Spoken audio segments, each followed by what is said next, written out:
The devastating destruction of the ancient civilization of Atlantis, which was one of Plato's most renowned fables, is certainly fictitious. So why is this story still being told 2,300 years after Plato's death? Is it because it captivates the mind and contains many components people enjoy fantasizing about? The tale of Atlantis has survived millennia despite being told for the first time 2,300 years ago. Plato's story of the birth of a vast, ancient society followed by its tragic demise has spawned numerous interpretations. Around 360 BC, Plato told the account of Atlantis. He mentioned the founders of Atlantis were half god, half human. They established a utopian civilization and had grown into a powerful maritime force. Their home consisted of circular islands separated by huge moats and linked by a canal that ran through the center. The lush islands were home to gold, silver, and other precious metals, as well as an abundance of rare and unusual wildlife. On the central island, there stood a magnificent capital city. Impressive if you ask me to have been the beholder of such beauty. Plato said that Atlantis existed approximately 9,000 years before his time, and that its legend had been passed down through poets, priests, and others. However, Plato's writings on Atlantis are the only known traces of its existence. Regardless, there are numerous speculations about the location of Atlantis in the Mediterranean, off the coast of Spain,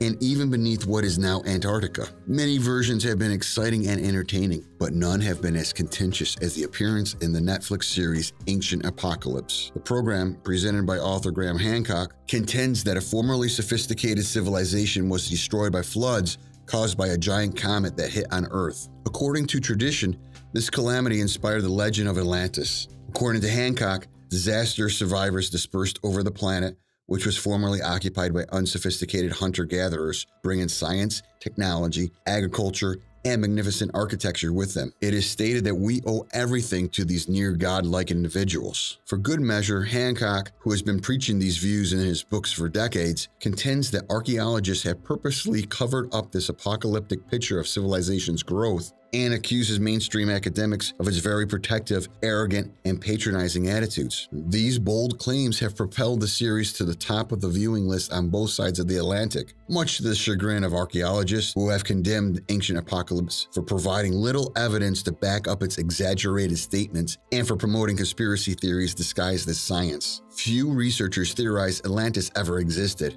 Ocean explorer Robert Ballard, the National Geographic explorer in residence who located the Titanic disaster in 1985, observes that no Nobel laureates have stated that Plato's description of Atlantis is real. Still, according to Ballard, the mythology of Atlantis is logical because the enormous floods and volcanic explosions have occurred throughout history, including one occurrence resembling the account of Atlantis' destruction. A major volcanic explosion in the Aegean Sea near Greece destroyed the island of Santorini some 3,600 years ago. Santorini was home to a highly evolved Minoan civilization at the time. The Minoan culture vanished abruptly around the same time as the volcano explosion. However, Ballard doesn't believe Santorini was Atlantis because the explosions on the island did not occur at the time Plato claimed Atlantis was destroyed. Plato stated that the city of Atlantis perished between the waves at approximately 10,000 BCE. The Minoan period, the first period of ancient Greek culture, would not begin until about 7,000 years after this purported incident. Rom says Plato invented the tale of Atlantis in order to communicate some of his philosophical ideas.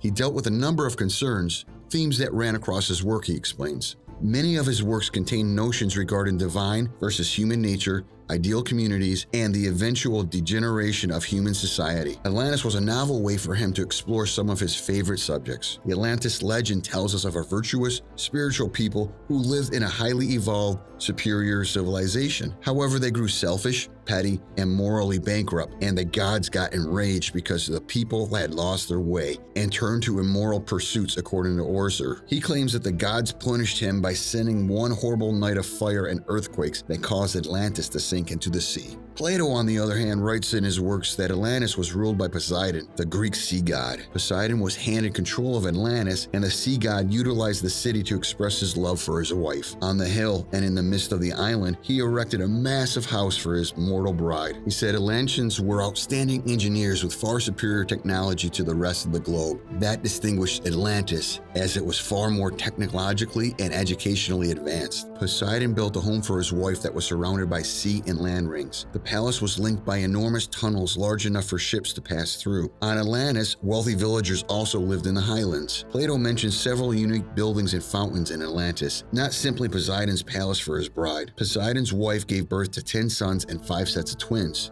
Atlantis was divided among each son to rule, and this system persisted for many years. Atlantis was a serene society where wisdom ruled, certainly an idyllic world. Zeus's rage serves as the epilogue to the Atlantis mythology. The city's residents apparently developed greed, corruption, and emotional outbursts. Zeus intended to discipline Atlantis, so he called upon the gods. Sadly, the narrative ends there, thus it is unclear if Zeus actually destroyed the city or not. People have been enthralled by the search for the lost city of Atlantis for millennia thanks to these tales, such that one is left wondering, supposing it was a genuine island, where the lost city of Atlantis was meant to be. Atlantis was described as being bigger than Libya and Asia together in Plato's writings, which in this day would have meant modern-day northern Africa and more than half of Turkey. It was located in the Atlantic Ocean beyond the Strait of Gibraltar. It is a big enough continent to be visible on sonar scans of the ocean floor if it genuinely did exist somewhere beneath the surface of the Atlantic. So how did Atlantis come to stand in for a vanished utopian society? You may largely credit or blame Ignatius Donnelly for that. The Antediluvian World was published in 1982 by the former American congressman.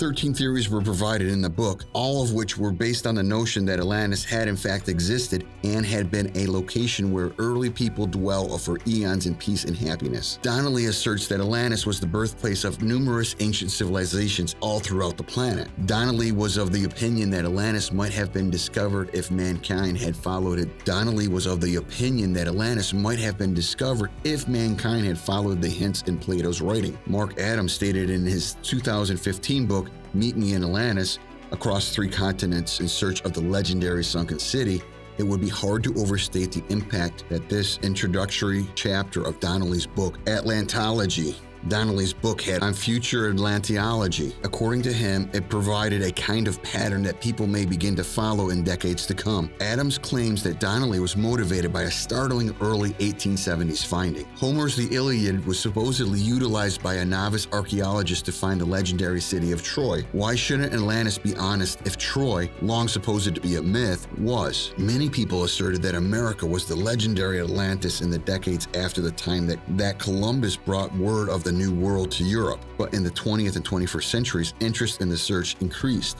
Some researchers have cited a volcanic explosion that decimated Minoan towns and destroyed portions of the island of Santorini around 1600 BC. A team declared in 2018 that they had discovered solid proof that Atlantis existed. A group of circles in a national park in Spain served as important proof. For a zooplankton study, they were experimental ponds built between 2004 and 2005. However, despite all these theories, the Richard structure itself continues to be a genuine scientific mystery that baffles scientists to this day. This is because this one-of-a-kind geology feature is unlike any other place found anywhere else on Earth and has remained largely hidden within the remote western Sahara Desert of Mauritania. There have been numerous loose ends and dead ends in the protracted and difficult search for the lost metropolis of Atlantis. It makes sense that it wouldn't exist, of course, but it also doesn't need to make sense to us humans to be true or false.